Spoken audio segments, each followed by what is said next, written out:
Take 3 Wrestling Podcast. It is Thursday, May the 1st, 2025. We are back in the saddle again. Thank God we don't have WrestleMania to talk about tonight because good God. Praise be. So we have a chock full show for you guys tonight. 3 lovely topics as always, as well as we are joined from the 3CT podcast at Not the Tool Man on your Twitter machine. Big Tim, what's up, bud? Chilling, man. Good to be back. I think this is 2 in a row. 3. Take 2 out of 3. 2 out of 3. 2 out of 3 ain't bad. That's what That we ain't love. bad. It ain't bad. We will be drafting our fantasy wrestling rosters. That's why Tim is here. Tim is joining the Fantasy Wrestling League, so we'll be doing that. It's hockey night in America because all the Canadian teams are done for the night, so fuck them. No, Edmonton's playing LA right now. Yeah, do they count? Yeah, they count. I don't feel like they count. Yo, Edmonton is up there in Alberta. No, they're like Alaska Light. All right, all out. All right. Isn't Alaska like Canadian light? Like, I feel like we're in some weird parallel up there. There's some questions that need answered, and I don't have the geographical time or fucking space to do it. That's fine. That's fair. So all of us are here. Joe's here fashionably early because I was on the phone. Isn't that wild? Weird. All right. Wait, So are you pranking us right now, or can we actually not really hear you talking? no, he's definitely pranking us. He's intern marking us. Fucking goddamn it! I hate them both. He's 100% intern marking us Oh, because the dead giveaway was if you would have stopped and listened, you can hear your echo right now in his because of whatever he has. So you know that he would be talking. Yeah. Fair enough. Yep. You got to have a better headset than that, bud. Real quick before we get into the fantasy draft, wrestlers of the month for the month of April, John Cena, the number 1 wrestler of the week, wrestler of the month. Wrestler of the year. He is now tied for 5th in the wrestler of the year ballot. Baby. He has been on 2 months. Currently, our top 5. Number 1 is the current reigning and ruler of NXT. It is Obafemi. He has 59 points. He has been in 3 months of the scoring. Timeless Tony Storm sits in 2nd with 55 points. A tie for 3rd place with Bobby Lashley and Shelton Benjamin of the Hurt Syndicate. They each have 50 points, obviously, because they're a tag team. And then a tie for 5th between the current champions on both Raw and SmackDown, Jey Uso and John Cena. Rounding out the top 10, Kenny Omega's in 7th with 48 points. Lyra Valkyria and Io Sky have 46 points in 8th. And in 10th place is Tiffany Stratton. There we go. All right, so let's get to why Tim is here. Let's get the fantasy draft out the way just in case he wants to boogie. He's not stuck here all night. Beautiful. Jim, you have a wheel or a randomizer that you can pull up that we can pull the draft order real quick. Wheel spinner. Let's pull up the wheel of names. Who doesn't love a good wheel of names? I'm fully comfortable playing the expansion team in this and not getting a 1st round pick. No, Like, we're not going full 1st redraft. round. Yeah. This is a That's whole. fine too. I was gonna say I'm happy taking like 3rd. Like So what we're gonna do is we're just gonna redraft every time we do this because I don't want Joe to have Logan Paul on his roster anymore. Fun, he's gonna pick him. I know he is. That's why I said it. And Joe gets the first pick. Sick. Wow. Pick number 1. Next So I can pick pick anybody. No. anybody. Mike. Oh hell yeah, let's ride. Mike gets pick number 2. And then down to the big boys. Big boys. Tim's gonna get the number 3 pick because he said he'll take the 3 pick. He sure fucking is. Tim gets the 3 pick.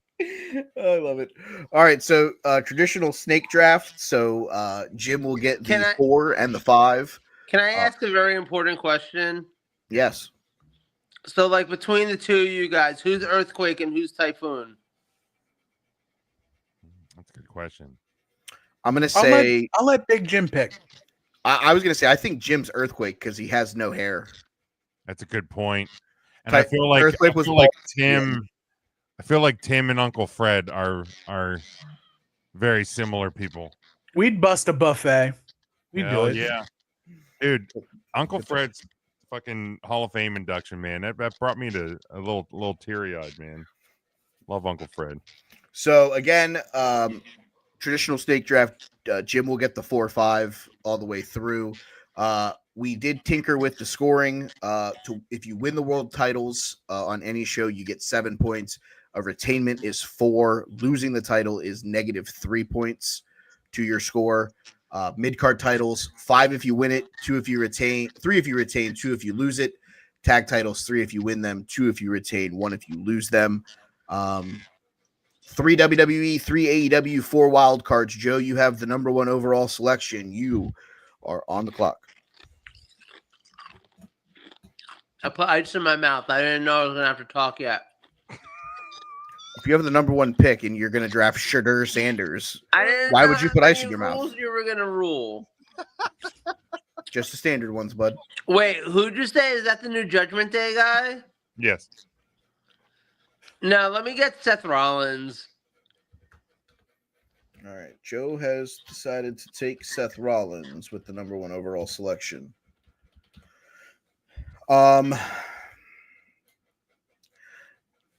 He was a big point scorer for me all last season. I'm gonna run it back. I hope he wins the Owen Hart Foundation and inevitably takes the world title off of John Moxley. Give me William Cran Ocean Spray. God damn it. Fuck you.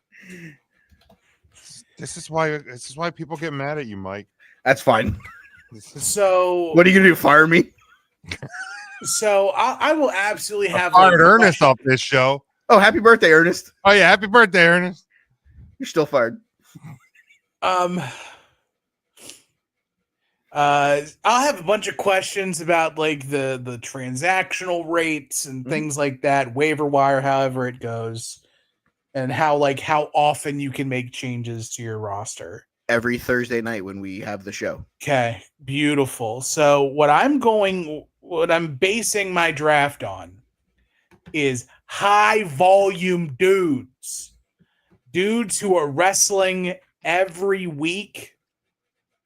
I base a lot of my life decisions on high volume dudes. Yeah, high volume dudes. I'm not going to say what I want to say right now because. But I'm not afraid to pick a high volume chick. Don't fucking. I swear to God. I'm taking Stephanie Vaquer. Motherfucker, son of a bitch. With my first pick. That's a good pick. Now, does that count as a WWE pick or a wild card pick? It can count as either or. Okay. You can play her in the WWE slot or you can leave her as a wild card. It's up to you. All right, cool. Yeah. Damn, you just got sniped by both of us. My God, you sons of bitches. We are the fattest snipers of all time. Ah, fucking hell. So I'm back to back, Ski. Yep, he's got that Drake in him. He's going back to back. All right, so give me Joe Hendry first. All right, wild card.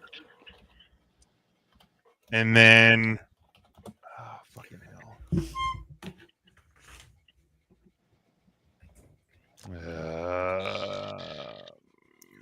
Takeshita, too. Oh, Konosuke Takeshita. See, I was debating on Takeshita because I'm curious if his Japanese wrestling is going to count on top of his stuff. Mm-hmm. That's where he gets his volume. All right, so I'm going back to back. I gotta take an AEW. I feel like I gotta take an AEW guy right here.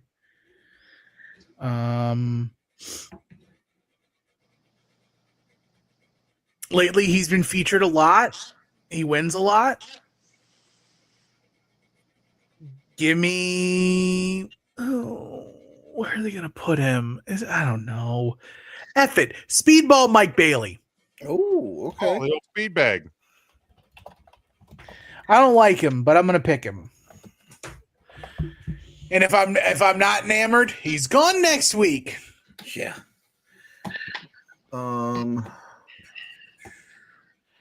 Yambag Mike Bailey.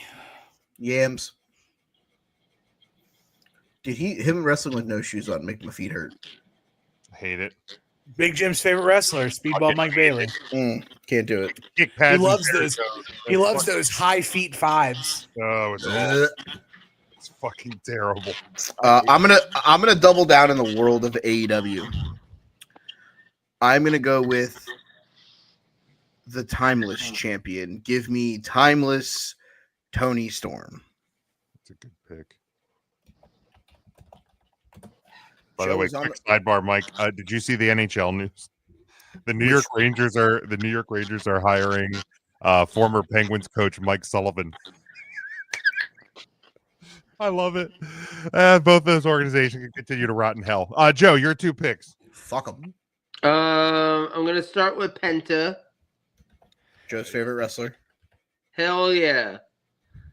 He's Joe, modern. you know he doesn't get points for doing that little Smooth operator dance. It's so good though. Smooth operator. He's literally modern day La Parka, and I'm here for it. I knew that's why. Even though La Parka exists again. Yeah. In AAA. Yeah. So WWE can bring La Parka in. Give me Penta and La Parka together. That needs to be at SummerSlam. Let's do it. I can't wait for Penta Parka. The worlds collide. That sounds like a match to me. Hell yeah, baby. Let's see. My second pick. Give me Swerve. There you go. All right, so Joe takes Swerve Strickland. I'm going to take a guy who I'm going to use Tim's logic here. High Volume. Just made his return last Friday night on SmackDown. Already has a match scheduled against The Miz this coming up Friday. That.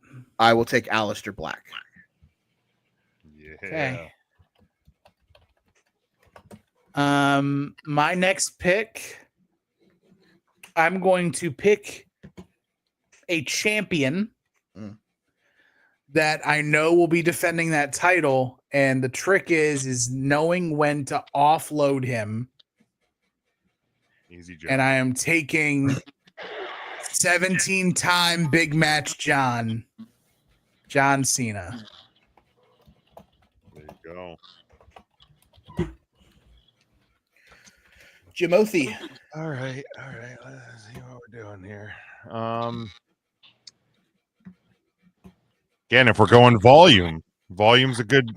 We learned this in the first set. Well, I got a double champ right now. Give me that Sol Ruka.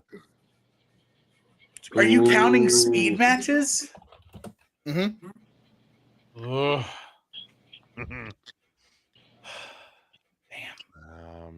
Okay. And Getting them speed points. that's right. That's where you Speed bag, Mike. Speed bag, Mike Bailey. And let's go with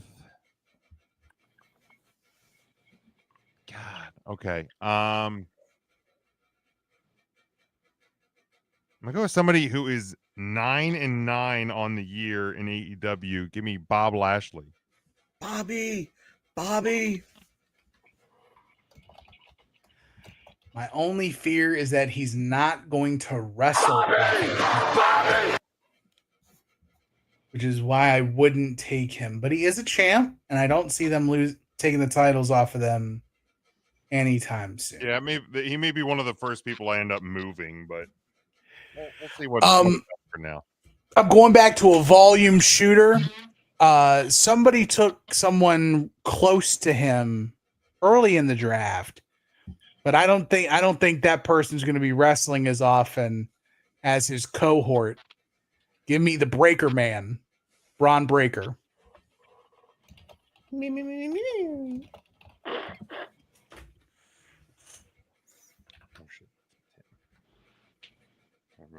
Tim, you have one more. No, I don't. I made my Tim. Now it's to you. Yeah, it's back to me now. Okay. Yeah, I'll take another pick right now. Sure, why not? Threaten me with a good time. He's going to have his first return match this Monday night on Raw. He is the Destroyer. He is the Redeemer. Give me Rusev. Oh yeah, it's gonna be a volume guy right there. Oh, he's gonna be all over WWE Speed. 3 minutes. Speed, yo, just hit up people with the Allocade and just la la la la. It's so good. You call the Allocade. Like Lex Luger. The narcissist. The Yeah.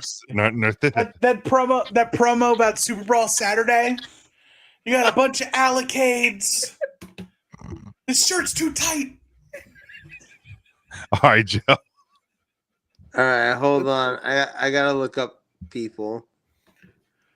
I mean, do you have to look up people, or are you choosing to look up people? I've forgotten the names of every other wrestler other than who I've already named. Hold on. Wait, I'm on Wikipedia. CageMatch.net, a lot better than Wikipedia. Well, I just want to see the names of people. I don't need records or anything. No, That's too mathematical. It's not about records. It's just about like, oh look, SmackDown's tonight. Who's on? I mean, yeah, that's valid. But I want a woman. I've never said that really before. A woman. Did it feel weird? Did you feel like you had to throw up later? It did. It was not okay. We're gonna have to have gay sex later to make up for it. Team Mom Butt 6. You know what? Give me Rhea. Joe takes Rhea Ripples. And while we're at it, give me the next women's Intercontinental Champion, Becky Lynch. Fucking hell. Good. Get her off my screen. I love Big Time Bex. I'm here for her. Yeah, I probably should have taken her instead of Bob Lashley, but I wasn't thinking. Just because I know how I feel like this is going to end, and I'm going to try to get some points while I can. 4 letters, 1 word. Yeet. I thought you were going to say Hook. No, he's out with an injury because you decided to visit him in his sleep. Sorry. Yeah, I saw the injury report. He had a broken hymen. That was weird. Yeah. Weird. He didn't even have a hymen, and you broke it. That's crazy. Right, that's the crazy part.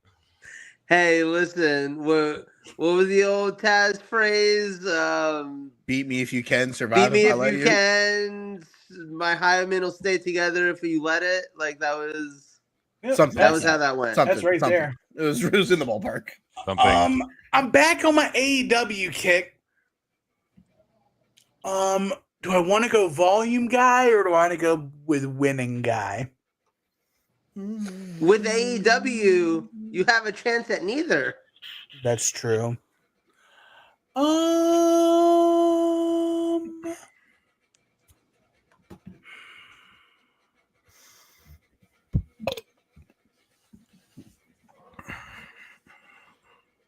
Ham. Oh, I know somebody who is both a volume and a match person, and they have big volume. I am taking unpopularly to myself, but I am going for points.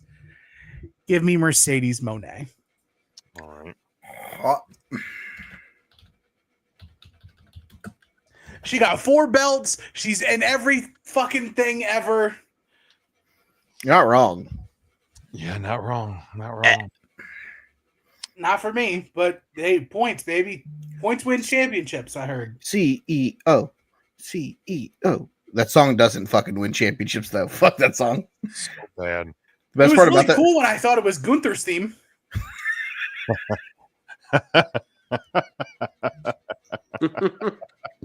It's almost like Joe coming up with Daniel Bryan or Oh, Brian Danielson theme. Dude, that fucking blew my gourd. You know that one, right? Ass shaking anthem. But I'm saying, you know what that is, right, Tim? Which one? His AEW theme. Yes, It's a rip off of a Don Henley song. Is it? Yeah, Yes. it's 100%. It's a rip off of this song called "Heart of the Matter." It's like a B track Don Henley song. I'm gonna find that. Yeah, you're gonna have to play it because me and Jim were like, no shot. Mm-mm. Yeah, and then you start playing it and you go, oh, fuck my Son life. of a bitch. It's like the whitest thing that's ever existed, like a rip off of a Don Henley song. Yeah, it's yeah. Oh, it's white out. It's white out white. White out. Here's a guy who's been getting some volume lately. Give me a Ray Phoenix. Oh, Phoenix. Ray Phoenix. Give me Ray Phoenix. And okay, so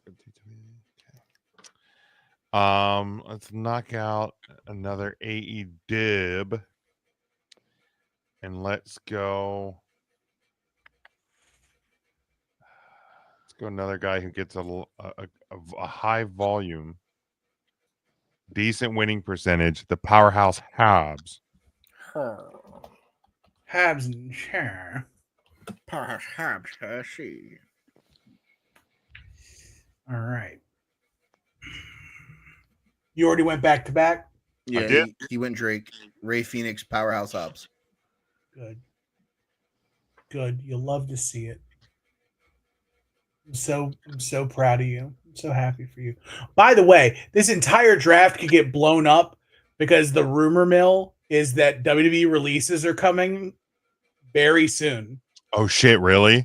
Yeah. I guess it is post-Mania season. I hope Dakota Kai still has a job whenever that. I think she's I think she's as good as gone. I think she is too, especially because what I saw in her. Send her to AEW. Send her to Impact. I think I'd rather see her there. No. The land of the misfit toys? No thanks. I don't want to see anybody in AEW because as soon as the Death Riders are done, I'm not watching anymore. Oh, as soon as the Death Riders are done, I'm full in on AEW. Jim was my witness. I said if he leaves Jim's birthday with the AEW world title, I will not watch AEW anymore. He's not. If he leaves y'all in with the title, I'm out. I think there's a good chance he might. I'm out. Wait, he who? John Moxley. Mox. Oh, yeah, no, he's not losing it till Darby comes back from the mountain. See? No, he's gonna fucking lose it to Will Ospreay at y'all in. Or not. That's not what Darby said. Darby said that don't work for me, brother. Yeah, Darby's got to get down the mountain first. Last time I checked, that mountain's undefeated. He's got to get up the mountain first. Yeah. All right, Timmy. I read a whole book about people making it up that mountain. I mean, some of them died. A lot of them died. Yeah, and one But of them not also, Darby. One of them is also 17 pounds soaking wet with a brick in his pocket and jumps onto panes of glass for fun because he's an idiot. Okay. He'll be fine. Yeah, I hope he gets frostbite and loses a fucking toe. One person's Darby Allin is another person's Jeff Hardy. It's crazy. Texas Tornado had 1 foot and he was still a champion. He'll be fine. Yeah, Texas Tornado also played the role of Chris Benoit in a previous life. Oof. You're welcome. But with 1 foot. Okay.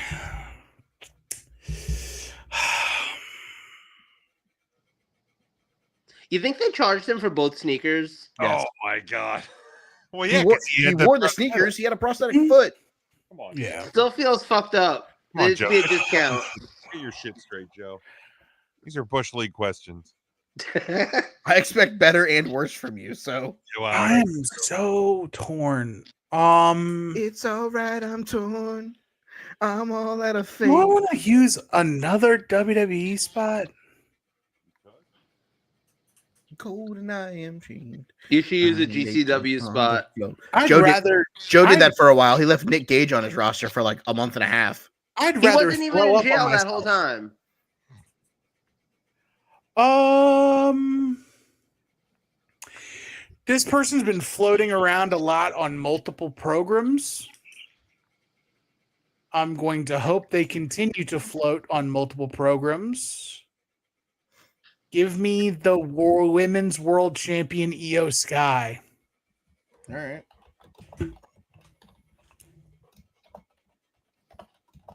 Especially since Liv is off TV for a bit. That world title's safe. Yeah, I'm making movies. Okay, so I'm gonna play the game then, since at not the tool man on Twitter thinks that the death assholes are gonna fucking keep the company fucking hostage until fucking Darby Allin gets down Mount I didn't say Kilimanjaro, Darby. Mount Fujiyama, Mount. Who gives a shit? Mount Midoriyama. Lakers in 5. How'd that work out for you, Shannon Sharp? You prick. I'm taking John Moxley. He's got a cage match where he's going to retain against fucking Samoa Joe. I'm sorry, that's like quadruple points. Thanks, guys. Appreciate you giving me a world champion in like the 47th round. The volume, he doesn't get. Oh, buddy.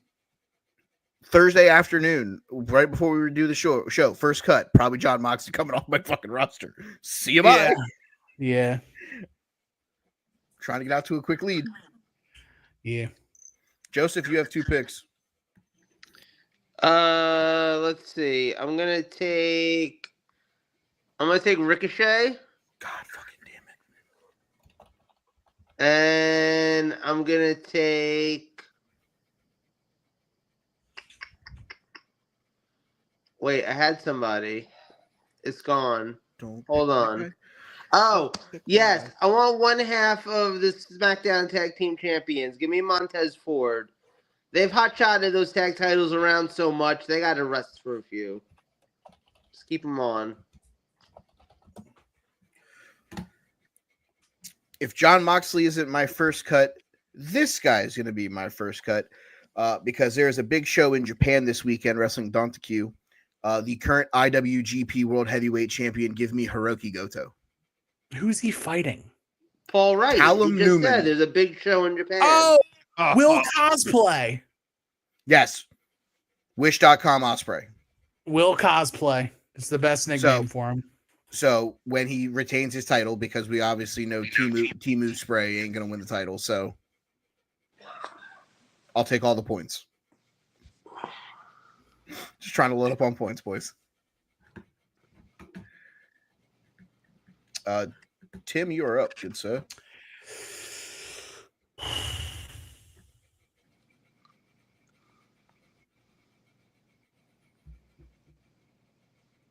You're gonna make me very upset.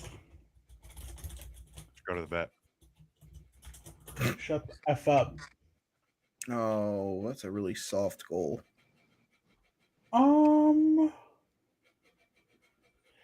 Damn, he's gonna win that title. Shit.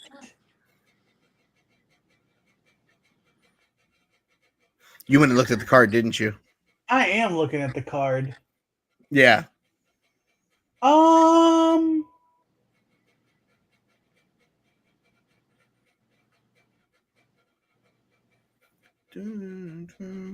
Damn, I really wish I could get him later. You know what? F it. I'm gonna be true to me. Player, holla me. Give me. Is he only wrestling once? Oh, please do we wrestling more. Okay, cool. He's gonna win twice. Give me the IWGP Global Champion, Huge Suge. Yoda Suji. Mm-hmm. If I can't have the world champion, I want the next one.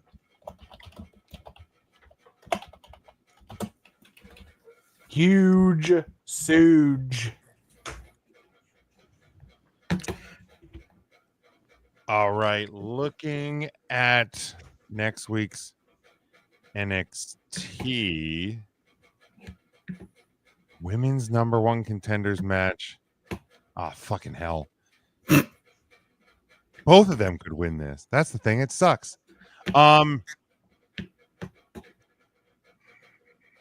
feel like Ghoulie is off doing some other stuff. Julia. Give me Jordan Grace.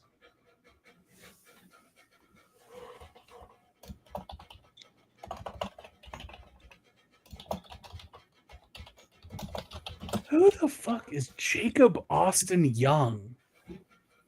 And then I say out loud. Mm-hmm.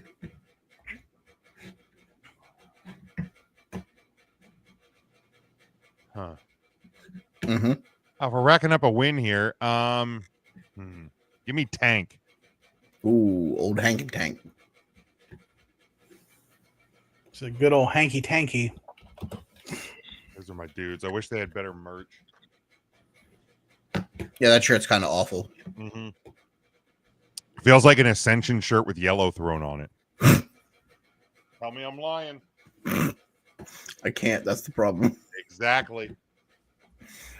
I have a logistical question. Okay. I don't know how else to say it without giving away who I'm thinking about. If a wrestler participates in multiple matches as different names, You get the wrestler that you draft. So if you're going to draft Chad Gable, you get Chad Gable points. If you draft El Grande Americano, you get El Grande Americano points. even though they're the same dude, not No, they are not verified. walks like a duck, and talks like a duck. Pretty He's sure got it's the Hulk same Hogan under effing- the mask. If he's got the same tattoo on his back, it's the same dude. Dude, But I get it. We're playing kayfabe. It's I know kayfabe. a I'm ton of cool. people who got the Asian tattoo, them and their buddies would get them on their bicep. Doesn't mean they were the same dude. Okay. I know All a lot right. of chicks with. Never mind. You think there's Um, Asian kids walking around with random English words on their arm? I hope so. Just says like panic. Give me Kyle Fletcher, Oh, the Protostar. volume dude.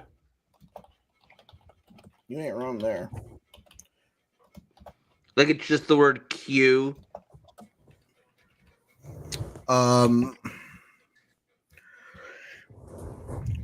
It worked for me last season. I'm gonna run it back until he loses the title. I will take the ruler and the master of NXT. Give me Obafemi. Yeah. It just worked for me so well. I thought last you already season, took so- Obafemi. I did not. Oh, okay. Oh, See, Savannah part of Evans. me- Yeah, part of leaving me NXT. wants to. She wasn't on NXT. I thought she was a TNA Sorry, girl. leaving TNA. Sorry, I said the wrong Yeah. company. All Oh, good. WWE firings today include top creative team member. But you got to go behind the paywall on PW Insider, which I'm not paying for. No, you don't. Give me a I was minute. Aren't you up? Oh no, Joe's up for his 2 picks. I took Obafemi. Yeah. Mm-hmm. What do I got left to fill in? Wild cards. Okay, so this doesn't matter where I pick from. Nope. You've reached your positive standing. Okay. So let me get, let's see.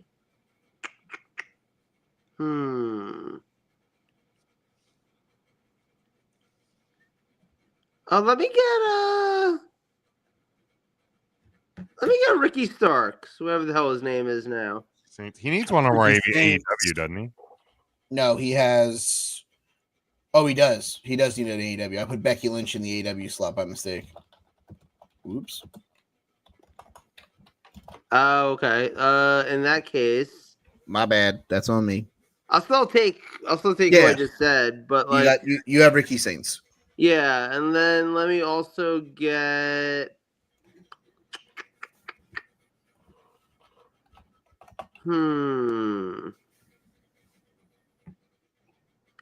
So many people that don't do shit.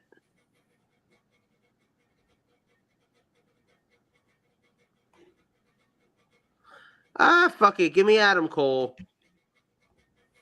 Nacho cheese, baby. Pay. There was a guy at the Hershey Bears game last night that looked like a Dollar Tree Adam Cole, and he's walking up the steps. I just look over at Ryan and go, Stephen Coe, BB. Nice. The only problem with that is Adam Cole is the Dollar Tree Adam Cole. Not anymore, man. He's back to peak form since he stopped seeing his dentist. Yeah, weird. He stopped going to the dentist, and all of a sudden now he's fucking just Winning at Nope. I have 2 picks left. I'm happy. What's wrong? You need a toothpick. I got. What you got, Mike?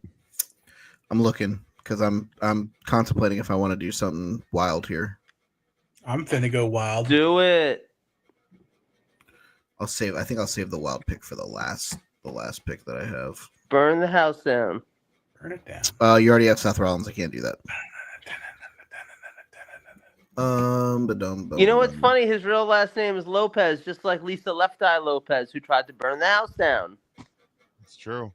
He has the same last name as you, and you've probably tried to burn a house down once or twice. Not on purpose. Cheer up, emo kid. For the record, that was Joe's Ring of Honor message board name where I met him. His name was Cheer Up Emo Kid. So it's the name of a song. It's a great song. We're just pulling all the heartstrings tonight. I'm glad he was an Age of the Fall member. Yes. Jesus Christ. I too love it when Jimmy Jacobs gets baptized in the upside down blood of, was it Jay Briscoe? Yeah, I think it was. Hey, Jimmy Jacobs will go down in history as the greatest 4'9" wrestler. Yeah, he will. All time. I don't know. Yeah, Rey Mysterio's, I think, in the running for that, bud. Speaking of Mysterio, I'm going to take the Intercontinental Champion, Dominic Mysterio. Cool. Give me the Good AEW. Give me the AEW International Champion Kenny Omega. All right, Jim, for your last two selections of the draft. Well, I took one half of this team last time, so I'm going to take Hank this time. Oh, old Hanky Tank. Hanky I don't know who those guys are. You don't watch NXT. It's okay. I know. So apparently there's a 25-man battle royal to become the NXT champion #1 contender this upcoming week. So I'm throwing a fucking dart at the board, and I'm going to take Ethan Page. That's who I would have thought. I was singing Ego in my head. Do we have any idea who the 25 people are, or are we just...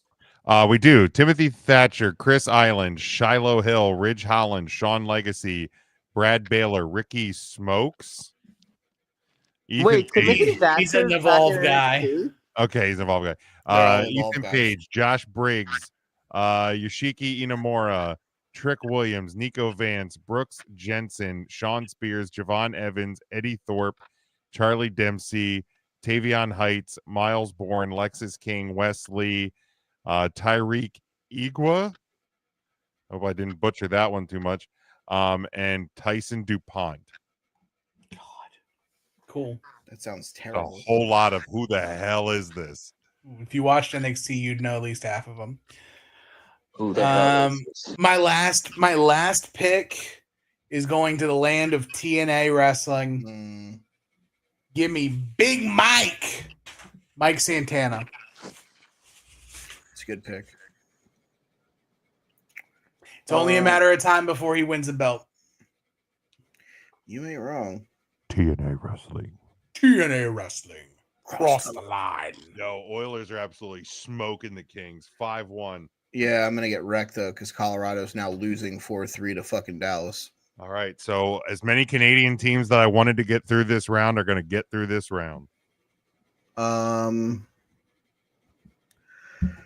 Fuck. I don't know, man. Give me Dion Lennox of Dark Slate. Dark. Operation Black Shield. Yeah. Wait. Dion Loomis? What did I say his last name was? Lennox. There it is. Dion From Dark Lennox City Lewis. Fight Club. Tim, you took Mike Santana, correct? Mike Santana. Joe, last pick of the draft.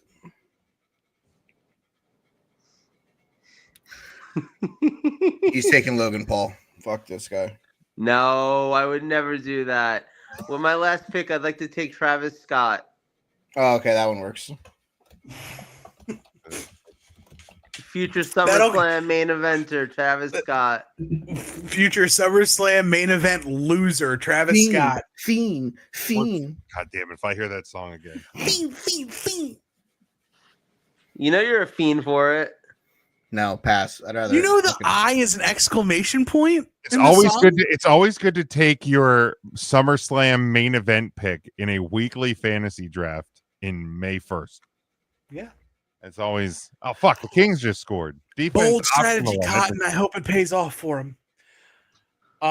Boys, thank you. Thank you for the draft. I appreciate you. Have a great show. All right. All right, let's do this thing. We'll see you on the flippy floppy. Flippy floppy, flipper, flippy. Tim is disappeared. There he goes. And he's gone. And he's gone. All right, so now we have our fun topics for the night. Who would like to go first? Joe. Any which way, but loose. Jesus Christ. I feel like mine can be a quick one to mash through at the end, and it's nothing really of timeliness because it's literally a chat GPT. So why don't we do yours and Joe's, and then we'll. All right, we'll start with mine because it's going to be a little bit longer of a topic because we're going to determine who we think are going to take the titles from the current champions as they stand on May 1st, 2025. Are we talking WWE? Just WWE. Okay. If you guys want to add NXT, that's fine. We're not doing AEW because they haven't had a pay-per-view. That's fine. Yeah, I'd say probably just in the interest of time in Joe's awake state. Correct. We'll just stick to WWE. All right. WWE World Tag Team Champions, currently the New Day.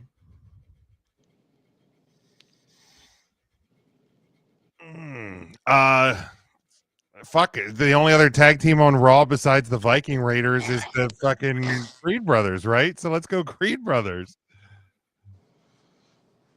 Joseph? No, see, it's gotta be good guys. Can I just go with I don't think this team exists yet on Raw? Like, I don't think the team that's gonna beat the New Day is there yet in some capacity. Like Sure, I guess. Like they haven't put like it's two random singles that they're going to put together. It's either going to be two random singles, or is they going to move a team over from SmackDown, or who knows? Maybe Penta and Phoenix end up being a team over on Raw. But I just, like you said, like there's no other tag teams on Raw right now other than the Creed Brothers, really, and I don't think it's going to be them. So, all right.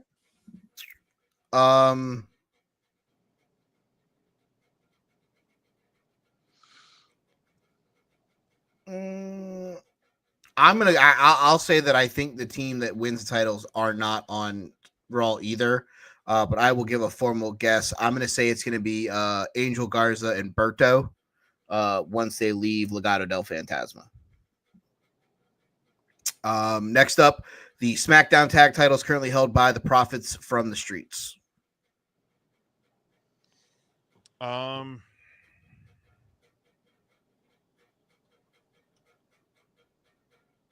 And they're heels, correct? I think they're tweeners. God, that's so fucking. That's always challenging. You know what? What are they calling Miz and Carmelo Hayes? They fuck it. Whatever they're calling themselves. It's just, it's like the Awesome Truth and the Miz Show or whatever. But I forget what name they're calling themselves. But I think it's going to be Miz and Carmelo. All right, Joseph. I think it's going to be some combo of the Wyatt Six. Ooh. I will take Fraxium. Nice. Who just made their SmackDown debut. United States Championship, currently held by the Samoan Werewolf, Jacob Fatu.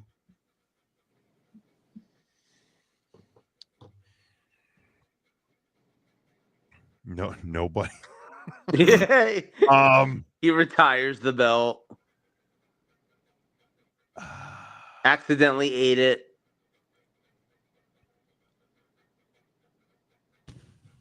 I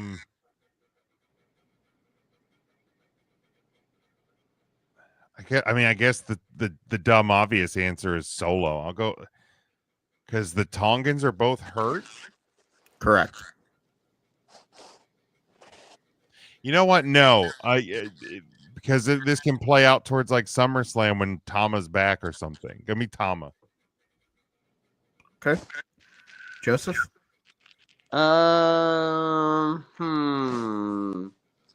think it's gonna be a good guy, and it's got to be from the SmackDown side, obviously. So you're limited in choices. That's a rough one. Ooh, Randy Orton. Aleister Black. Oh, But am I crazy? Okay. Am I crazy?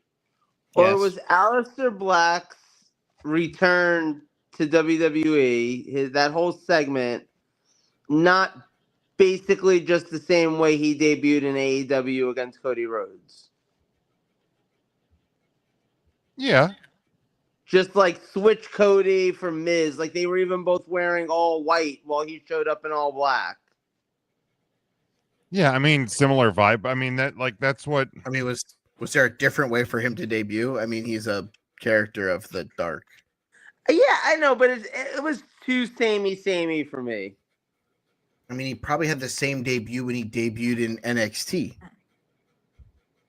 Possibly. I honestly don't remember his NXT debut. That's what I'm saying. It's probably a little bit same there, too. If they were all wearing white suits against him, that's wild. That would be fun to look back on. The Intercontinental title currently held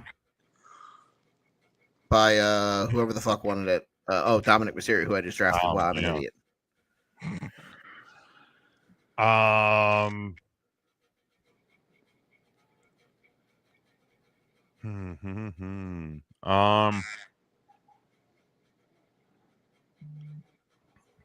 God, like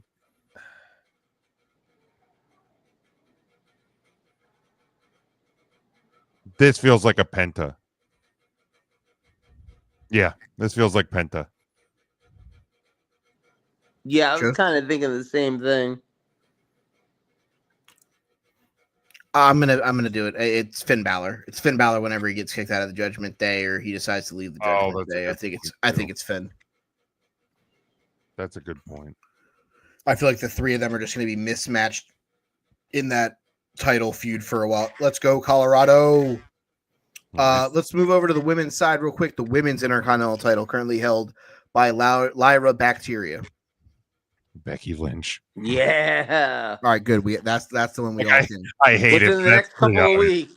Next Saturday. Backlash. Yeah. The United States title held by new champion Zelina Vega.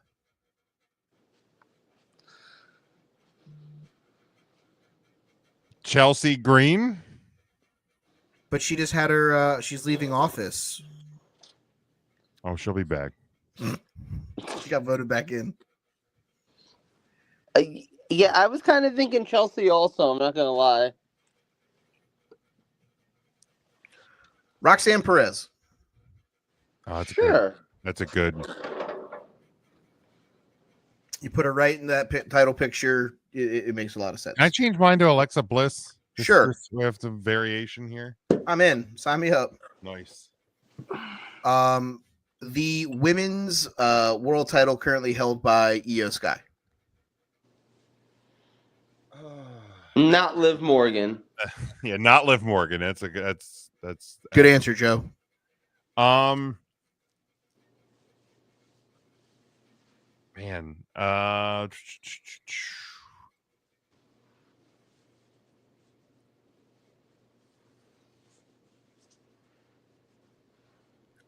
have a wild answer.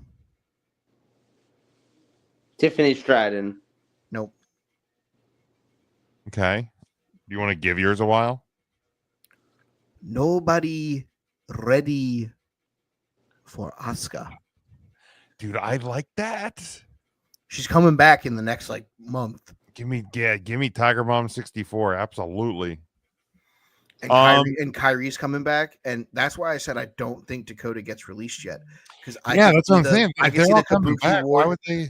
I can see the Kabuki Warriors turning on Io and Dakota and like doing their own thing, and Kyrie being a singles, Asuka being a singles, and them coming together to like fight for the tag titles like when they want to.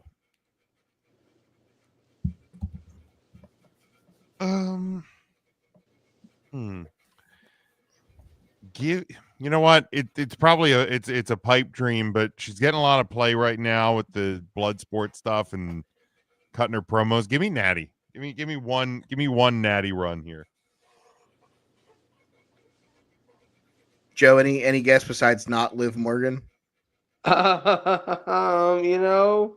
Let's see. To beat Io, I don't think it's Rhea. I feel like she stays away from the belt for a while. I wonder what she's gonna do because Liv Morgan's going to film a movie. They got to get her into a feud with somebody, like a solid feud. Let's see.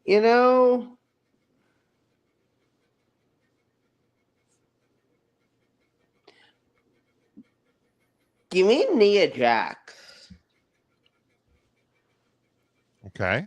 I think after she tries to win the SmackDown belt and it doesn't go well for her, she ends up showing up over on Raw and either maybe in the draft or just being switched over somehow and getting that belt. I can see that. Before we get to the other world title, the tag titles, the women's tag titles, currently held by Liv and Raquel. Well, this is probably ain't gonna happen for a very long time, apparently. But you don't think they're gonna drop the belts before she leaves? I guess they could.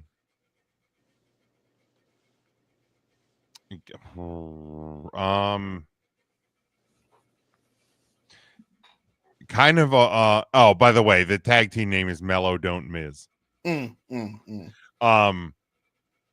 Give me, I'll take the Kabuki Warriors. So I won't say Asuka wins the world title. Okay. Anyone, Joseph? For the women's tag titles, give me Roxanne Perez and her friend. Oh, Ulia Gulia? Gulia. Sure. Just because I feel like these titles would be so much better off in NXT, because this tag team has broken the internet 5 out of the last 6 weeks, I feel like. Give me Zarya and Sol Ruka. Give me respectful. Give me Ruka 3 belts. Oh my God. So respectful. All the respect. Our other women's world title currently held by Tiffany Stratton. Becky Lynch. No, I do not want that to happen, for the record. I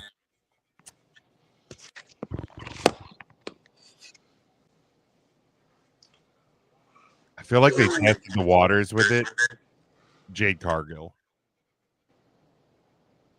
Here's the thing. The match between them on Friday Night SmackDown it wasn't bad.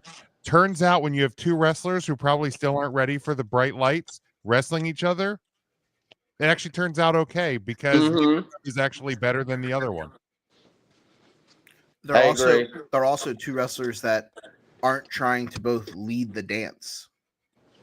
They're just going out there and like do this, do that. And they're both strong. You ain't Ryan. Joseph, you have a... I'm going to go with Charlotte Flair. Oh. God, it stinks out loud. I hate it. I think I'm going to take the wildest wild card out of everyone here. Okay. She lost at WrestleMania, but her character work has been fantastic over the last couple months. Give me the walking caution roll. Give me Naomi. I like that. Then you could get the Bianca Belair Naomi feud for the title. Get Jade Cargill involved in there. Have the triple threat match that everybody's been hoping for. Yeah, sign me up. All right, so we have the 2 world titles left for the men's. We will start with Jey Uso.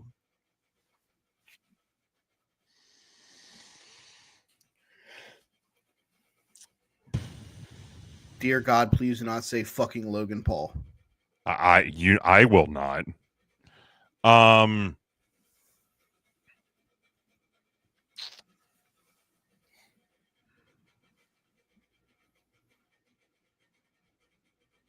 This one's tough because like I could just be lazy and be like Seth Rollins. I was gonna say I could be lazy and just say back to Gunther. Oh, let's go, baby. That was a sickle.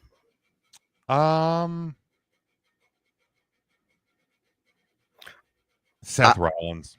I'm not going to say Gunther because I think Gunther's summer is going to be taken up with a feud for a retirement match for a certain man who kicked Bret Hart's fucking dome off in WCW. Oh my God, please let Gunther fucking destroy Bill Goldberg. Oh my God. I mean, oh my God, please let it happen. I'm rooting for it because I think that's who helps Pat McAfee at Backlash. Oh God, I hate it. I thought that Steiner's gonna be there. Fucking Scott Steiner tweeted at McAfee that he has his back or something. Oh baby, Steiner math. Never mind. I don't give a fuck. Fuck Bill Goldberg. Steiner math. Well, I mean that's just a good rule of thumb. Steiner math. We got a 66 and 36% chance of me putting you in the Steiner recliner.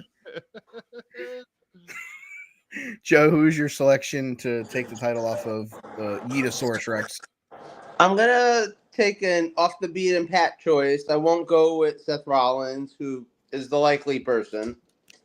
But what about Rusev?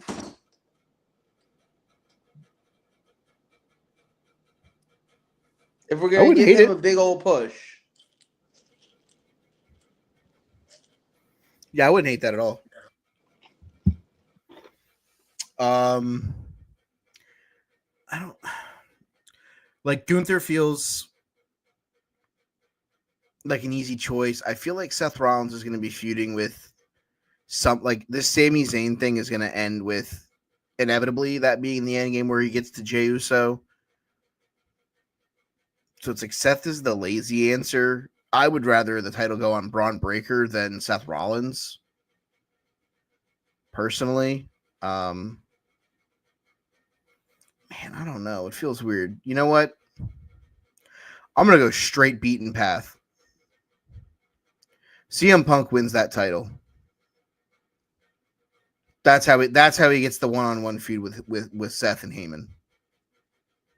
Yeah, I think that it doesn't feel right, but it's he's going to want to feud with this Heyman group. It could make sense. Yeah, you can make it make sense. And finally, the title currently held by the 17-time heavyweight champion of the world, John Anthony Felix Cena.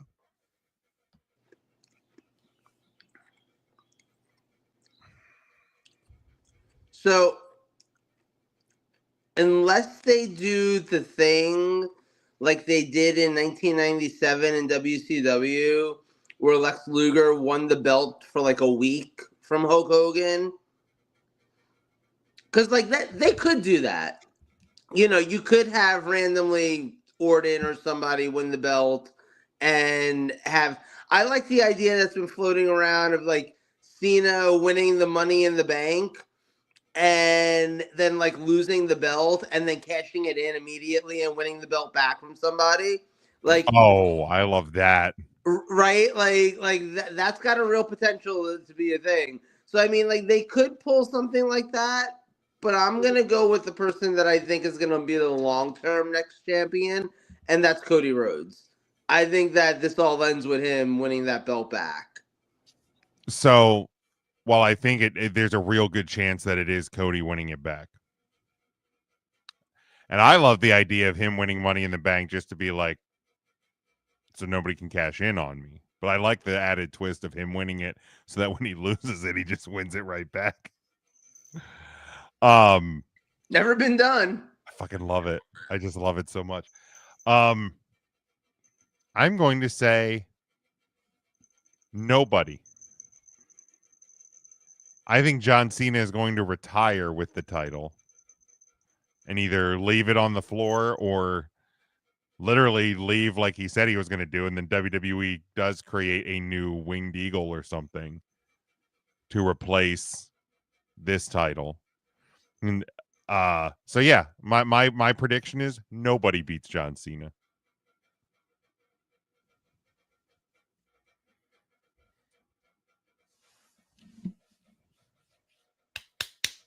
Well, that rules.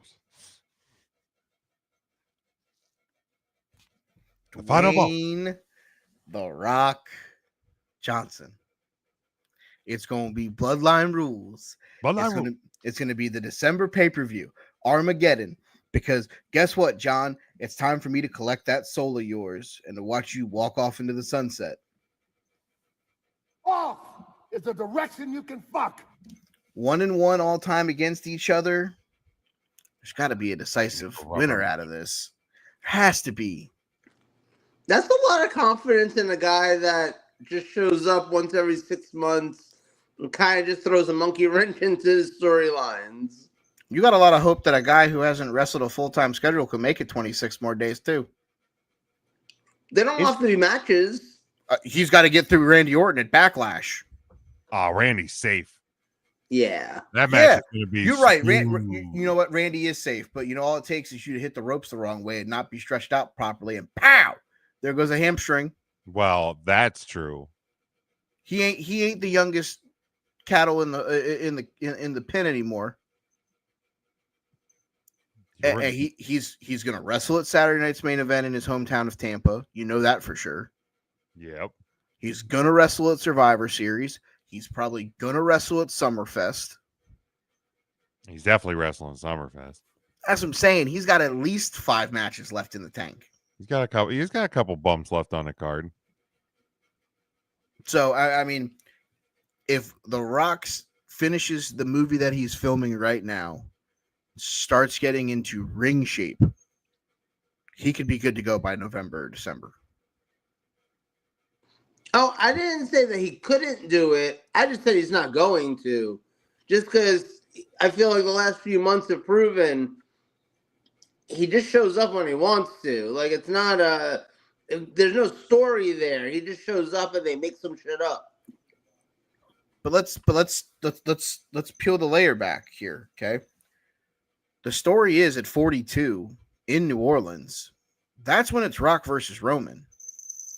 Why would you put Rock versus Roman when it can't close night 2 of WrestleMania? Because you have the final WrestleMania of the guy who's going to set the record for the most world title wins of all time. If I was The Rock, I'd be like, nah, man, I ain't wrestling at WrestleMania 41. John's closing night 2. If I'm coming in here, I'm closing night 2. I ain't got a lot of bumps left on my card either, so I'm going to save them. Oh, and I'm on the board too? Cool. I'll see y'all in 42 in New Orleans, where I made the announcement that that's where it's going to take place. There are just so many things that line up that 42 is going to end with Roman Reigns versus The Rock. And if it ain't Roman versus The Rock, that's it's Cody versus The Rock. There are just so many things that line up to that scenario. And if you're The Rock, you're like, cool, man. I'll see y'all in a year and a half. Let me go film this movie that I got to go film. I hope you guys sell tickets to Elimination Chamber, and then I'll go away, and people will be mad at me. And when I come back, I'll get booed because I'm an evil character, and I need to get booed rather than getting cheered every time they hear the final boss music because that song kicks ass. We're going to find out real soon, especially when that show drops on Netflix. But yeah, that's my topic. Who's going to win the titles? Like it. I love it. I love it every time. Oh, 2 minutes interference. Joseph? Well, speaking of that Netflix show, that's kind of part of what inspired my topic for tonight. Wrestling that we grew up with, to a certain point, because we're on the younger side of the wrestling fandom spectrum. No, well, we're in the middle. We're in the middle. We're the generation that's young enough to remember when everything was still supposed to be real, but we're also right there as it all started to change, and you started to accept that, oh, hey, this is a story, this is a TV show, they're making a movie, yada yada yada. We watched that all happen because, like, look, people who are like in their 60s and 70s, they remember when the shit was so real that like wrestlers had to be walked out to their cars with police officers so that they didn't get attacked by people. Bruiser Brody died. Right, exactly. And I guess my question just is really, how do you feel about the curtain being pulled back now to the most it'll ever be pulled back with a literal reality show in the writers' room of WWE? Like, it doesn't get any more pulled back than that. And I guess that's what I'm thinking is like, look, I can remember 1996 when the curtain call happens involving Triple H, ironically. And, it's the biggest deal in the world that these guys admitted, hey, we're actually friends backstage. We don't all hate each other. And, it was the biggest deal. It was going to ruin the business. And now we have a Netflix show that literally takes place in the writer's room. Do you think we've gone too far? Or do you think at this point it doesn't even matter? At this point, like, there is no too far. We've all accepted that it is what it is. And like, what do you think are the impacts of that? Well, first off, old man, I won't get off your lawn. Fuck you. It is no longer professional wrestling. It is now sports entertainment. That's number one. It's been sports entertainment for a long time, yeah. But a lot of people who were protecting kayfabe were in the professional wrestling business. They weren't in the sports entertainment business. The Ric Flairs and the Four Horsemen being walked to the car and not being able to hang out with Sting where people could see him because you fought Sting last night in the Greensboro Coliseum and tried to break his leg. That was professional wrestling. Mm-hmm. This is sports entertainment. And this is you're going to, and for the record, we don't actually know what this show is going to show. Correct? I haven't seen any previews of this. I mean, from the one little preview that they showed me, it looks like the cameras are rolling in a creative meeting. Which, if that's the case, cool. Because what if it's talking us through what happened WrestleMania weekend with The Rock not showing up and things like that? But I guess here's what I mean, though. Like, and this is a perfect example. We just had that WrestleMania 9 documentary on Peacock, right? Mm-hmm. Which is literally the same thing. Like, they just had the cameras rolling through the whole experience to put in the show together and all that. How many wrestlers did you see in that documentary looking at that camera and being like, the fuck you filming this for? Right. That's not going to happen now. You're not going to have anyone now being like, the fuck you filming this for? Professional wrestlers. 1992 WWE was not professional wrestling. That was some sports entertainment. They had a man in a naked bodysuit. Nope. The on-screen product was entertaining, but the workers were still you go up and tell that guy in a naked bodysuit with fur on it that he's an entertainer, not a wrestler. And when he squeezes your head and tries to fucking make you die, I'm not going to come save you. I might have came a little. Jesus, you're welcome. but look at the people. But look at the people that you saw. Yeah, there it is. Thank you. The views and comments made by Joe do not reflect Mike, Jim, or the Take the Wrestling podcast. Thank you. But look at the people that said, "What the fuck are you filming for?" The Undertaker, as professional wrestling as it gets, he was a wrestler. He was a wrestler who turned into an entertainer because his character made him become an entertainer. Yeah, he was literally a dead man. Like, but don't tell me that professional wrestling's fake, because I Right. guarantee he'd be the one that would meet you in the bar and punch you in the face and go, "Is that fake?" The Undertaker was a sports entertainer. Mark Calloway. Mark from Texas is He's a a professional wrestler. no, and I get that. I guess my question to you guys is, do you think it's too much at this point? Like, are we pulling it back too far? Should there still be an element of, but was this part real? But I think that's why I'm asking what is going to be involved in the show.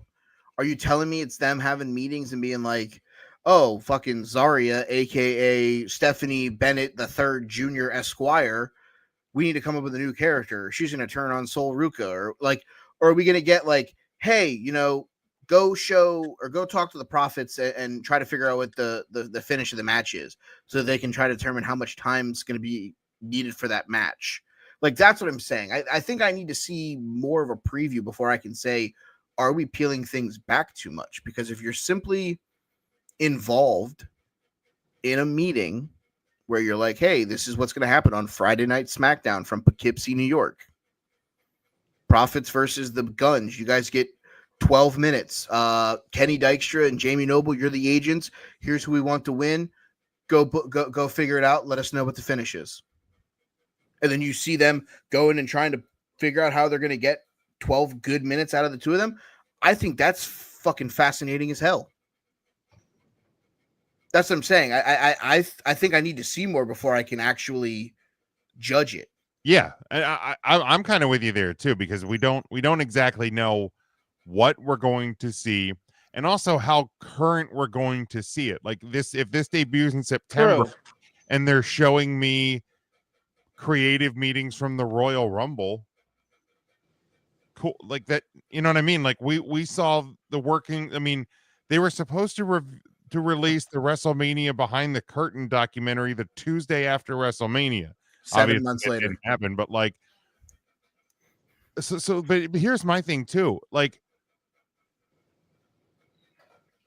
the people, it's odd to see the people that are getting like really upset about it are people who are like us, that know this is a TV show with characters and storylines and writers and scripters and choreographers and all of that stuff.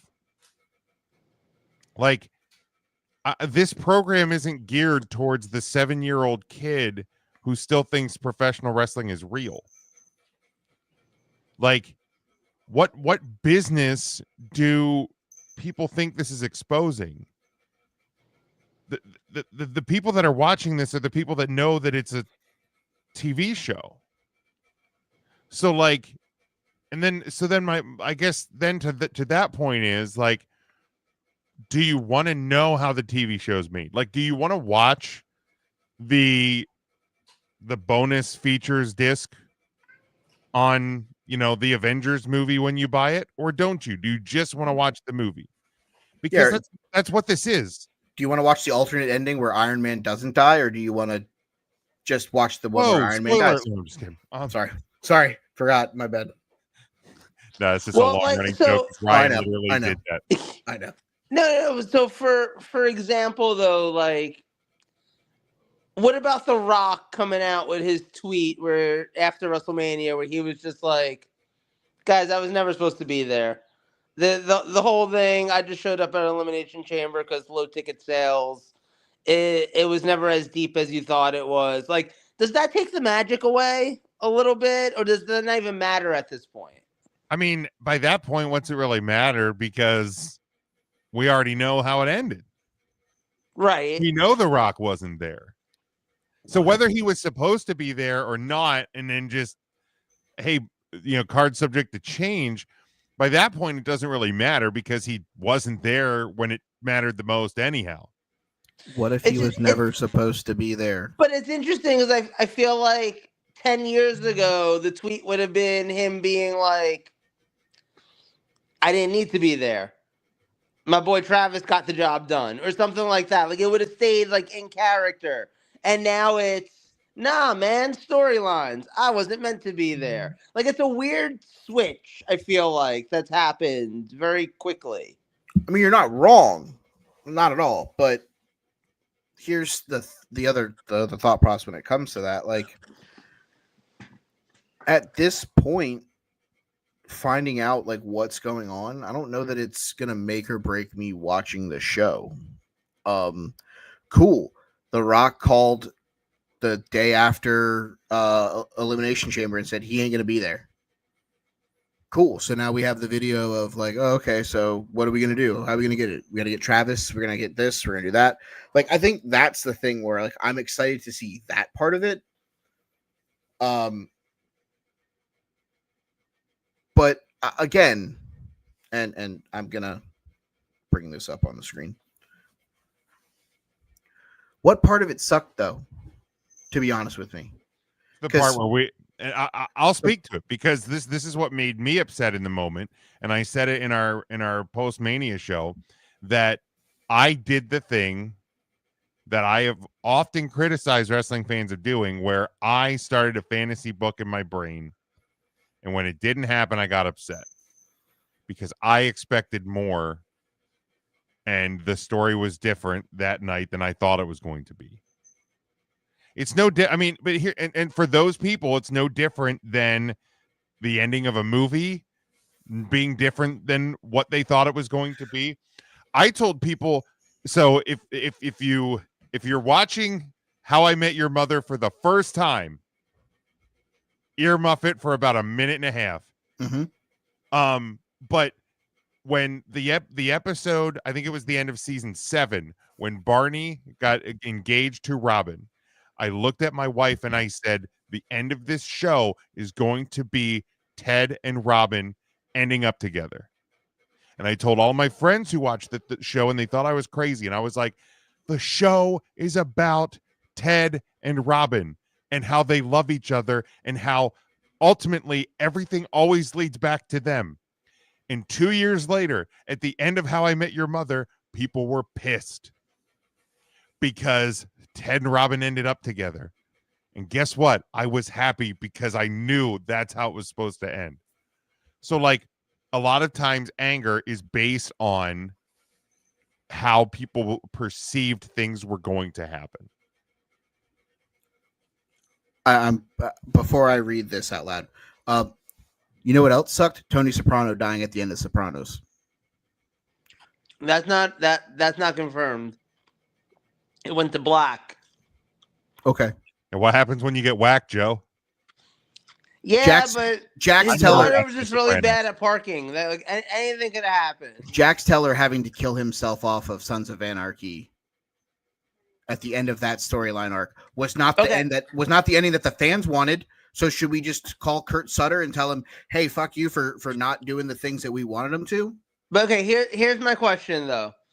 If we knew in advance that The Rock wasn't going to be there, and we knew that we were setting up a world where a lot of fans, just like our man Jim here, was expecting it to go in that direction, and we didn't pull that out of our asses.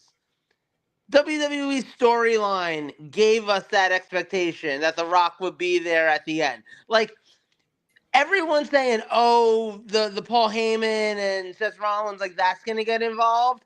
That was a leap. But The Rock being involved in a storyline that The Rock was involved in on TV just a few weeks earlier wasn't a leap. So if he wasn't planning to be there, why not just tell us that?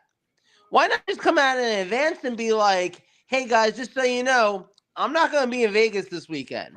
Like, why is it an after-the-fact conversation as opposed to before? Because, and what if, and again, maybe this is a 11th hour rewrite, but what if this is chapter 2 of a 5-chapter short story, right? Like, hypothetically speaking, the Travis Scott is the link to what happened in Toronto. to eventually Dwayne versus John. Like Mike said it earlier, they need a rubber match. Why would you blow everything off at WrestleMania? And I get it, it's WrestleMania. But again, and I'll put this one back up there. Rock doesn't get to come in and implode the story and then say, "Oh, let me stand back and let Cody and Cena handle this." That's exactly what he should have done. You just turned the guy that you haven't turned heel for 15 plus years heel. I'm going to bring in the final boss to take away heat from him. See, and I will respectfully disagree with that. He should have been involved because it kept the John Cena heel turn 100% hidden from every fan at Elimination Chamber. There was not one fan that walked in the doors in Toronto that said John Cena's turning heel after he wins the Chamber tonight. Yeah, there wasn't nobody had that on the bingo card. And if you do, you want to know what? You're the person who's going to sit here and contradict this show and go, "I'm not going to watch this show because I don't know. I don't want to know what's going on." But you read Dave Meltzer's spoiler alerts. Kayfabe was dead whenever Meltzer could get 55,000 people to give him $20 a month to read his fucking newsletters. Kayfabe was dead also when Wrestling with Shadows came out. Like, that was a documentary released in 98. Like that was one of the first real times that you saw it on video, how some of this stuff went down. I want to go back to this first comment. It's one thing to want to know. It's another thing to be blatantly shown their version of what they want you to see, with how it's done. Call me crazy, but the magic part of the ride is for the fan. I want to boo heels and cheer faces. So, and I've seen this type of response to this show, and my thought on that is, don't watch it. Like, I love the educational series, How It's Made. Mm-hmm. The episodes I particularly care for are microphones, audio equipment, sports equipment, hockey goalie pads, hockey sticks, hockey pucks, goalie helmets. There are certain episodes, like, sausage or different, meat products that I'm like, yo, I am out. I don't want to know how my hot dog's made. I have an idea how gross it is. I don't need to see it. Correct. So, like, I will choose to not watch those those episodes of How It's Made. Because this isn't something, at least in my opinion, that we're going to see the highlights of during Raw and SmackDown and NXT and premium live events. This is going to be, if you want to watch this show, watch the show. They might advertise it. So, like, you're going to see these little snippets. Yep. It's not going to be the full content of the show.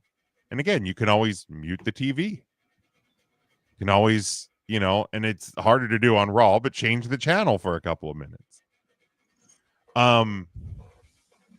But in the same way that, like, if my kid still, and I don't have kids, obviously hypothetical, but if my kid still believes wrestling's real, I ain't watching it whenever they're there. Right. Like, I'm not going to let them watch the show. Like, I'm not going to watch something that talks about the fact that, how the magic's made. Like, Santa, you know what? I'm gonna bring it back home here, and you can attest to this one. You weren't a real big Disney goer. I was not. Avid Disney guy, have annual passes, go all the time. You know how many Disney things are like behind the scenes on Disney Plus about how the animatronics are made or how, the light shows are My done? wife and I just watched the Beyond the Magic series in the last month or so. That's what I'm saying. Fucking love it. I want to watch the Imagineering one. Like, I have all of them saved to my watch list. But that's what I'm getting at. Yeah. What is Disney? Entertainment. What is WWE? Sports entertainment. Yeah. That's my sticking point. Is we're in a world now where, like you said, I'm not going to sit here and tape you to a chair and tape your eyelids open and say you have to watch this.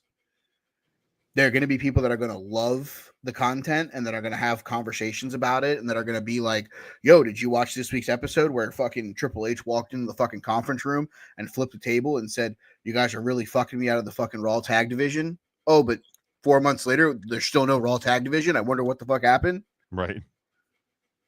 Well, that's the thing too. Like, you know, we think about movies. Think about how many people are, you know, crazy about the MCU or the DC universe. My wife.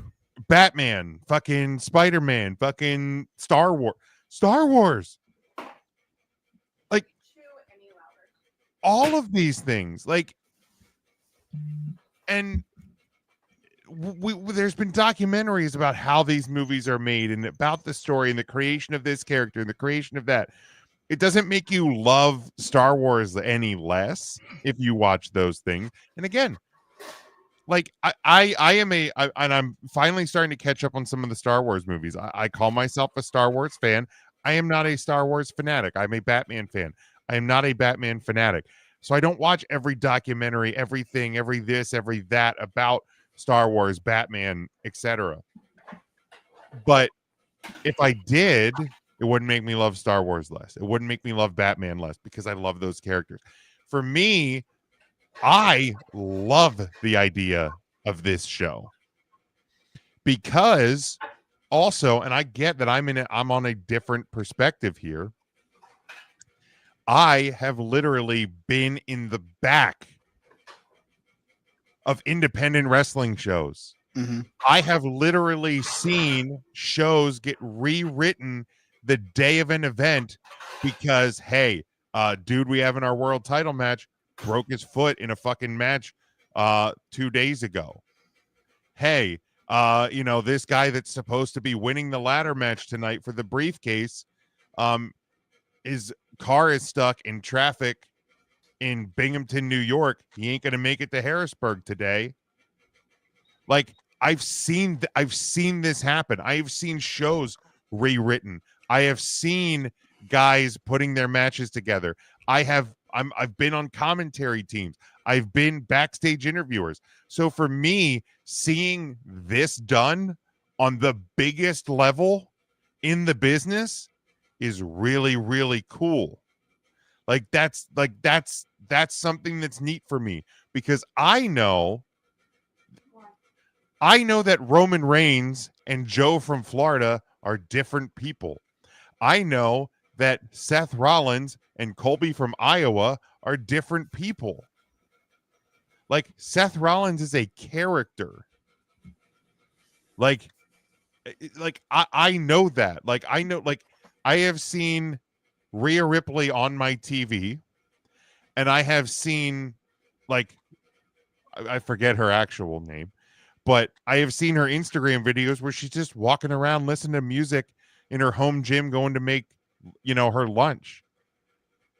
I know I'll be 40 years old in 2 months. Like, I know this is a TV show. Like, so for me, this is not going to impact how I love and how I consume the wrestling. It just won't. And if it will do that for you, then do not watch this program. Like, if this will impact how you love wrestling, then this show's not for you, and that's okay. That is a 1,000% okay. No, like, if this will negatively impact your consumption of wrestling, do not watch this program. Like, to comment on that comment right there, For the and mind you, podcast like, audience, but they aren't telling you during the Mandalorian episodes that Grogu is a puppet. Right. WWE's entertainment and escapism. Let the show be a play and tell your story. But WWE is not doing that during Raw either. Like, it's not Correct. going to be. It's not okay. It's not going to be like WCW tried to do back in the day, where like Hulk Hogan comes out and says, "Hey, I'm just going to lay down," or like Jeff Jarrett comes out and lays down and says, "Hey, that's the result, brother. Like let's just do it." They're not doing that. That was pulling and it's crazy to think that WCW was doing that in Right. 2000. You know, like that's wild actually when you think about it. They're not doing that. This is like you guys are saying, like it's a completely different show. You don't have to watch it. You can you can choose to watch it because like look, I'm even thinking this, like I watch White Lotus. I love White Lotus. White Lotus is a great show. At the end of every episode of White Lotus, there's 5 minutes of Mike White talking about everything that happened on that episode of White Lotus and explaining why his characters made the decisions that they made, why the brother gave the other brother a handy, why, the white women don't like each other even though they're best friends. Like that exists.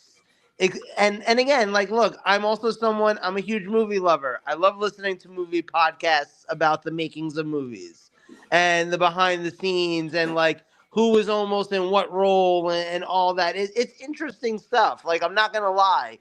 I will be watching the Netflix show. I do find this stuff interesting. So like, I'm not saying that I don't find it interesting, but I do think it's interesting that this might be the first time where like full on, it's just accepted that there's nothing real about it anymore, like whatsoever. Like I don't even think, honestly, even the part of it, like I don't even think you can compare it to Santa Claus anymore. I think if your kids were like, "Oh, but this is real," I don't know that I wouldn't be like, "It's a show, honey," just because like I wouldn't want my kid thinking Spider-Man is real. You know what I mean? Like there's a certain amount of I need you to know this is entertainment. And mind you, my dog knows. He understands it's entertainment. So I will say to the comment he down loves Braun below, Breaker. the comment down below for those of you that are not watching on our social media pages, I think them promoting it on Raw and SmackDown is egregious. Respectfully, not in agreement to that assessment. Raw's on Netflix. That show's on Netflix. You don't think Netflix is going to want them to promote a Netflix show on a show that's on Netflix? And you know what the funny thing though is, and speaking of Netflix and sticking with that, and there's the Mr. McMahon documentary that was just on. Mm-hmm. The biggest problem I had with that documentary was how fake it felt. Because they basically just covered storylines. Like half of it was, this is the stuff that happened on Raw and SmackDown. And I tuned into that hoping to find out about the juicy stuff. The stuff that happened in real life. The stuff that, like, is controversial. And they gave me storylines. That documentary wasn't for us. That documentary was kayfabe. That documentary was also for people that either love a scandalous documentary or for people like my brother who watched wrestling when he was a kid and fell out of it and has never really gotten back into it. We'll occasionally check in, usually at WrestleMania time, and be like, hey, this Joe Hendry guy's pretty entertaining. Yeah, he fucking is. Because that was a real text I got from my brother when he was watching WrestleMania this year. So like, and I got a text from my brother last year. Yo, this final boss character is the shit. Yeah, it is. It's pretty fucking great. No, it was really great sitting here live watching it. So like that's who the Vince McMahon documentary is for. Because my brother would be like, hey, did you know about this about Vince? Yeah, about 8 years ago, bud. I didn't mean to be like an asshole about it, but I'm like, I learned there was very little I learned. I learned more about like the earlier part of Vince's life stuff. Same. On that. But like to the point about them promoting it, like for people who don't want to watch it, I can see how the promotion of it can seem a little don't do this. But again, it's a WWE program. They are going to promote it like they are going to promote Speed, like they're going to promote Evolve, like they're going to promote anything else that they're producing. Like, hey, NXT is going to be tomorrow on CW. You should probably watch it. And then on NXT, they're going to be like, hey, remember, don't forget Evolve airs on Tubi this week. And then somewhere along the way, they're going to be like, hey, don't forget about WWE Speed on Twitter. Excuse me, on X, because an asshole. So, like, they are going to promote it. I don't think they're going to give any secrets away. Like, it's a bit like, I think they're doing a good job at presenting the show as, hey, want to know how the sausage is made? As opposed to like, here's a short clip of how the sausage is made. Like, they're not giving anything away.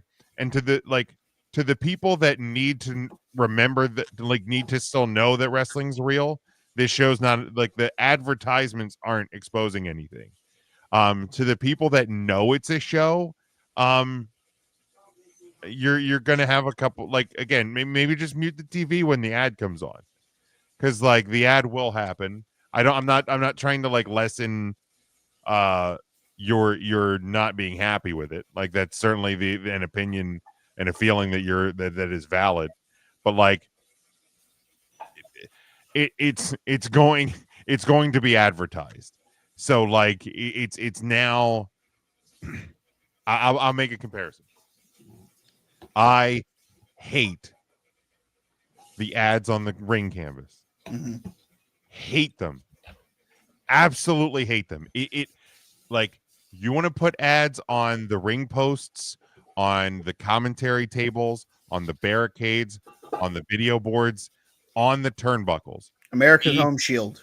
Be my guest. You want to irate me for the entire Bloodline Rules match with the brightest white lights that were in that arena that night? Be my guest. Keep the ads off the canvas. I hate them. I appreciate that Gunther is low-key feuding with the General. Like, that's the thing. You want to have casual racism by putting Wingstop as the Jade Cargill match sponsor? Be my guest. But I don't need to see 14 different ads on the ring canvas. Now, is that going to stop me from watching Monday Night Raw and PLEs? It is not. So I have a choice. I can either not watch it, or I can accept that it's going to happen. And like, I feel like that's where we're going to be at. Look, so like, you don't have to watch the documentary series, but like, it will be advertised. You have to know that it will be advertised. So when the advertisements happen, you can watch them, or you can change the channel quick on SmackDown or NXT, or what's probably going to be easier with Raw, mute it. Just mute the TV for a minute and look at your phone. Hit the pause button, wait 45 seconds, and then go to live. Go to live. Something like that, so that you can just avoid the ad. For me, so I don't have to play the stupid live game, because I'm going to screw it up and start over, and then I'm going to get angry. I'm going to mute if I don't want to see, I'm going to mute the TV, and I'm just going to do this. I'm going to pull out my phone, and I'm going to look at Instagram and send Mike a reel of Sol Ruka and what's her face? Zarya, and hello. Say Roll Tide, and then I can go back to watching the ad for Real American Beer that I'm more likely to mute than I am the ad for the TV show. You ain't wrong there. So like, you know, it's I do get people's like apprehension with the show, but it's to me, it's the same thing I've said to people like for years who like would like hate watch WWE or hate watch AEW. Like, you know, there's a second option here. You could just not watch Raw.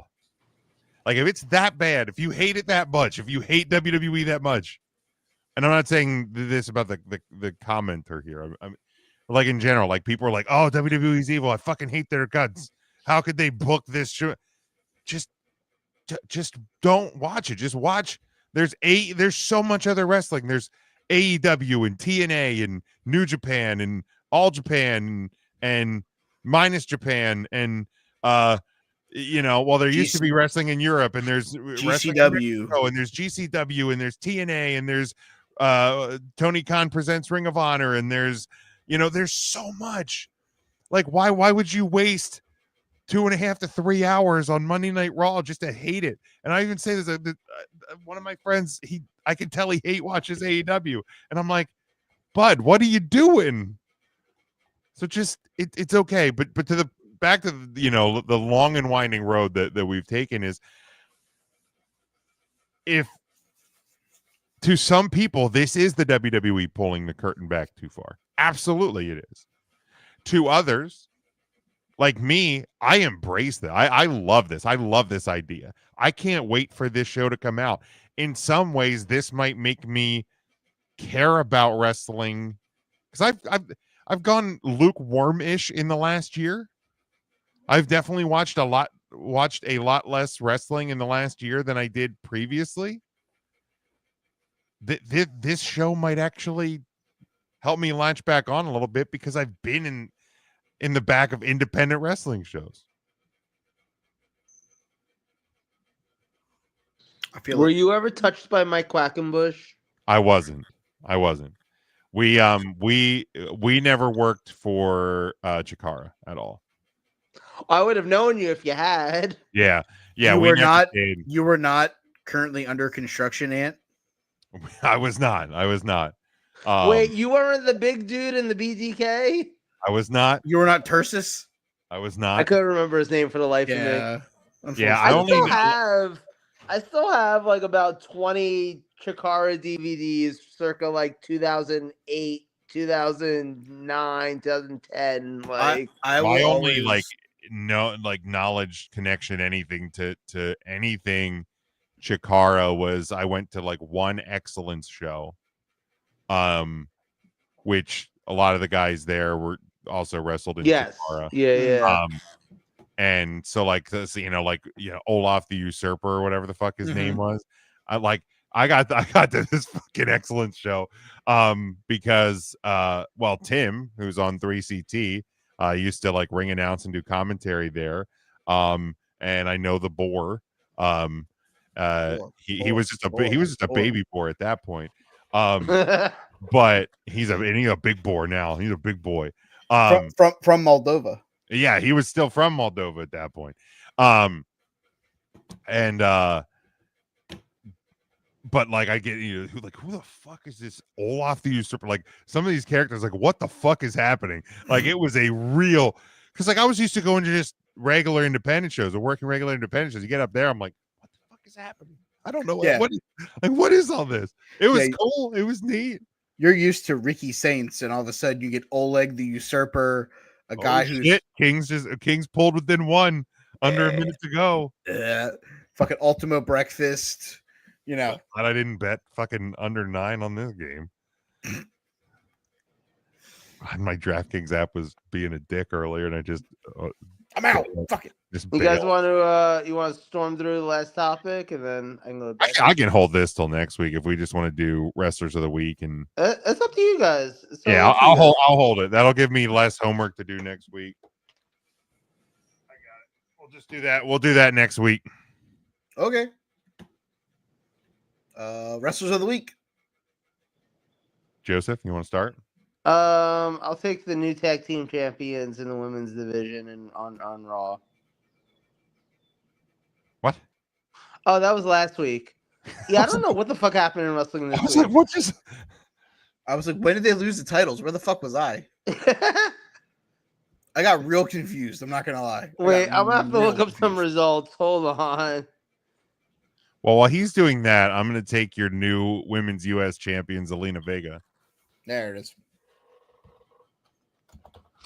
Oh, wait. Can I jump in now? Sure. Let me take the new SmackDown Tag Team Champions, the Street Profits. The still SmackDown Tag Team Champions. Close enough. I got people that won on a show that counted. That is true. Not wrong. That is a thing that happened. God, I can't with this guy.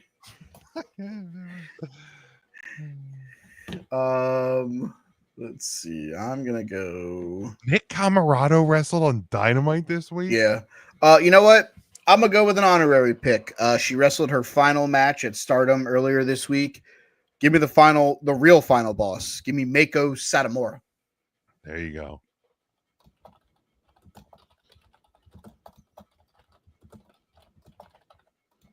Jim, you're up. Give me a victor and heading to the finals of the men's Owen Hart Foundation tournament, the Hanger Man, Adam Page. Her. He's cowboy shit. Her.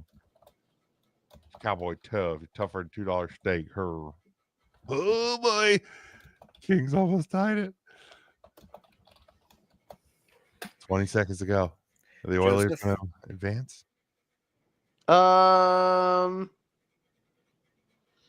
Give me Braun Breaker. 10 seconds. Can they do it? No, they're not going to have enough time to get up ice. All right, so Braun Breaker.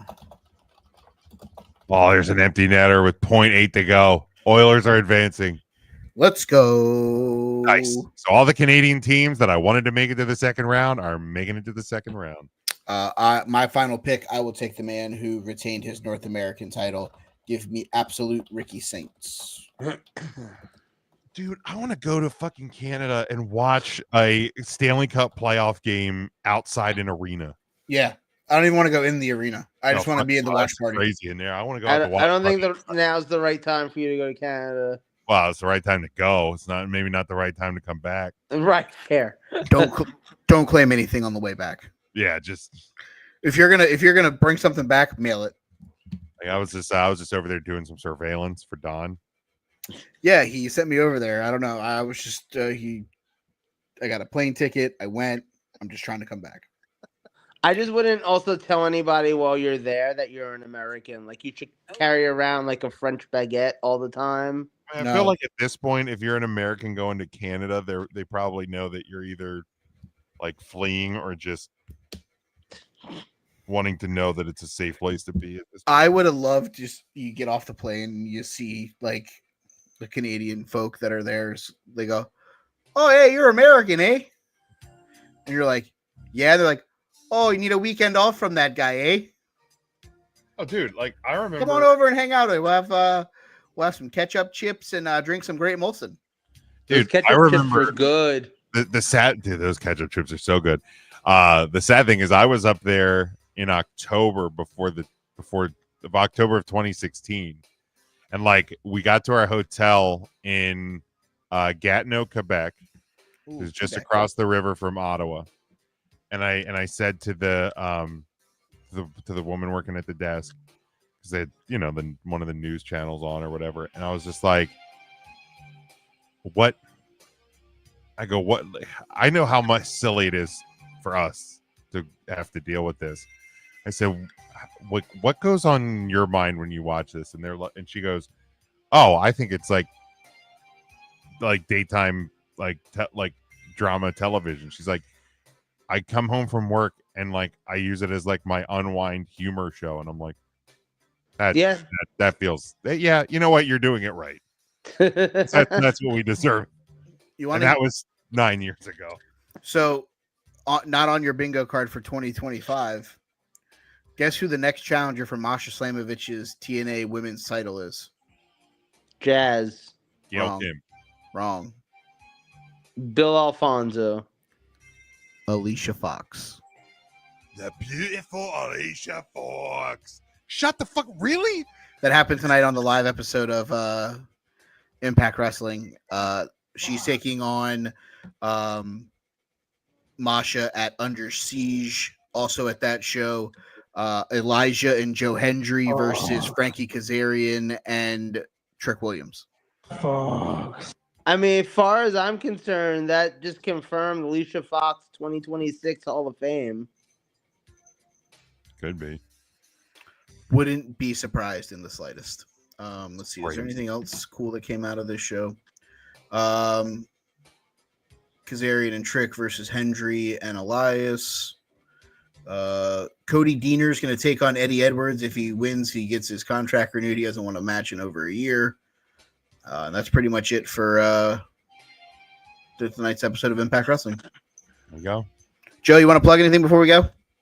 I want to point out that I recently watched an episode of Full House that guest starred Steve Urkel as Steve Urkel, and the implication that I realized is Full House, Family Matters, and Perfect Strangers all exist in the same universe.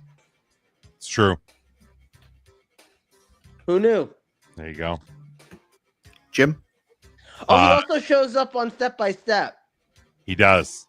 So there's just all like before the MCU, there was the TGIFU. There was the TGIFU. That Wade shouldn't say that. Yep, there it is. There it is. You can get me at Big Jim Sports on Twitter and Blue Sky. Just hit the link tree there to get you all my projects. Huddle Up Podcast, we will be going live this Tuesday. Kind of a post-draft NFL offseason. Where are we at? Episode 3CT. We're in Cleveland. 3CT.